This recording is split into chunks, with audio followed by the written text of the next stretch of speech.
So I've been posting a lot of car content lately, and one of the repeated comments I keep seeing you guys asking is how do you make your car content so immersive? It comes down to a lot more than just the camera I use. It's the framing, the audio, and the intent behind every single frame that keeps the users engaged. Every shot you're seeing here was built around one key idea: viewer immersion. Different angles and moments, all working together to put you inside the drive. It's not about one single perfect shot. It's about layering movement and perspective together. POV angles, enhanced cabin shots, stationary frames, and B-roll footage to tie it all together. So starting off with gear first, for my main camera, I use the Fujifilm X-T4. I know the interface, love the color science, and find it always produces clean and beautiful images. Now just to be clear, a high-end camera alone won't make your videos better. It all comes down to the composition and how you use the gear. For the lens, I pair it with the Fujinon 18 to 55mm f2.4. Having a variable zoom is huge because it gives me flexibility on the fly and allows me to react quickly while filming in motion. It's an easy way to add variety to your shots without swapping out lenses constantly. I also use the Insta360 Go 3S as a secondary camera. It's a portable action cam, super compact, lightweight, and versatile. I often mount it on my hat to get immersive POV angles. That setup alone lets me capture perspectives the main camera can't, adding a whole different layer to the footage I film. For motion shots, I use a Ronin RS4 mini gimbal to smooth out B-roll and add cinematic movement. So this is just a taste of some of the cinematic stuff I've been working on. I haven't really had the chance to utilize this tool that much, but I definitely plan on using it much more in the future. And as a bonus, I always keep a suction mount handy in case I'm going to try and achieve more creative angles as I'm filming, just to give a bit more variety with my compositions. So one thing I definitely recommend every creator having when they're filming car content is a traditional tripod. Essentially, you'll just use this when you're filming B-roll footage and any kind of stationary shots you're looking to achieve. Now, I tend to differ slightly, where I have a secondary dedicated tripod, and this is what I use to film my current immersive POV angle frame. So as you can see, it's a pretty sketchy setup. Use masking tape to fix it down, wedge it against all points, but it gets the job done. And I think that's part of the beauty with filmmaking as well. It's essentially anything you can get to achieve the end result.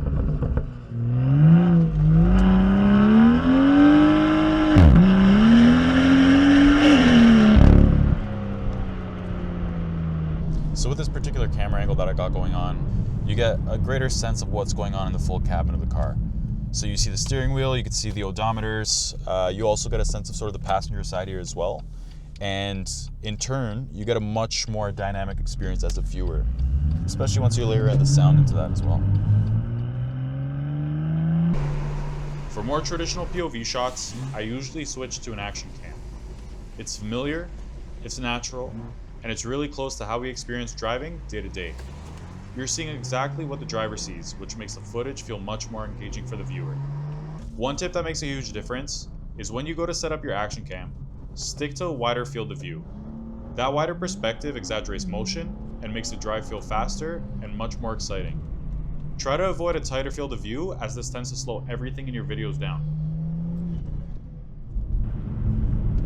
Truthfully, it comes down to preference. There's no right or wrong take on what the most ideal or optimal camera angle is.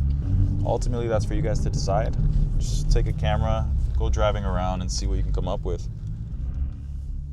One of the most common questions I get asked on my videos is what my current audio setup looks like. For capturing my video, I stick with the DJI Mic 2. It's simple, reliable, and fits my workflow. The Mic 2 kit comes with 2 wireless transmitters and a receiver. The receiver itself is actually really solid. It's compact, easy to mount, and lets you record clean audio straight into your camera. If you're filming talking segments or want everything recorded directly into the video, it's a great option. For my particular setup, however, I don't have much use for it. Where this system really shines is with the mic itself.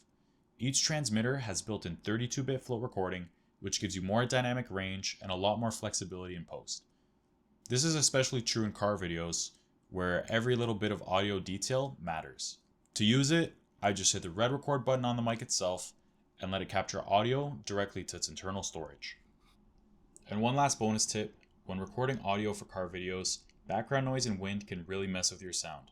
I always recommend using a windjammer on your mic as it helps cut down most of the unwanted noise and keeps your recordings clean. So more important than the mic itself comes the mic placement. Every time I shoot, I always keep one mic mounted somewhere on my body, whether it's my torso, somewhere hidden in a hood, or anywhere that has clear audio exposure. So another benefit of having the mic mounted on yourself is every time you go for a drive, you also pick up on a lot of the atmospheric sounds. So within the cabin itself, not only do you hear the exhaust, you'll also pick up the intake sounds, the road noise, tire noise, and when the window's down, wind noise as well. So there's a lot more audio aspects that start to layer into your video, which makes it feel more alive. Now shifting over to the secondary mic, I've been getting a lot of comments asking me how I create such clear exhaust audio without a lot of wind noise. Now, a lot of it comes down to the placement itself. And to be real, it's been quite simple.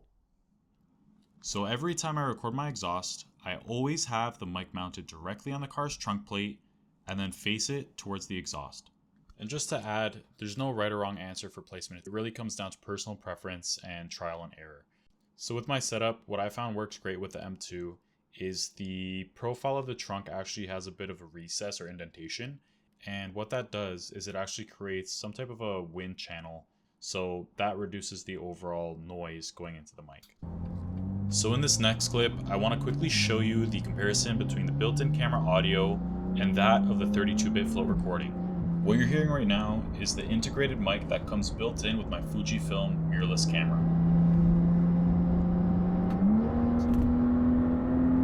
And now. So nothing else has changed. It's the same noise, the same car, but now you hear more depth, clarity, and presence in the video. The extra dimension is what pulls you in, and why investing in your audio is one of the fastest ways to take your content to the next level. Once all your audio is recorded, it's time to bring everything into post for production. You'll import your files, line them up with your footage, and balance the levels for clean, consistent sound. That process can go as simple or as deep as you'd like, so I won't dive into it here. If you want a full breakdown on audio processing, editing, or even color grading in the future, let me know and I'll make a dedicated video just for that. So this was just a very brief introduction to my behind the scenes process. Let me know what you guys think. If there's any particular category that you want to see more depth of tutorials in, please just leave a comment, let me know. I'm definitely down to make more content like that for you guys, and sometime in the future I'll try to roll more out just like that.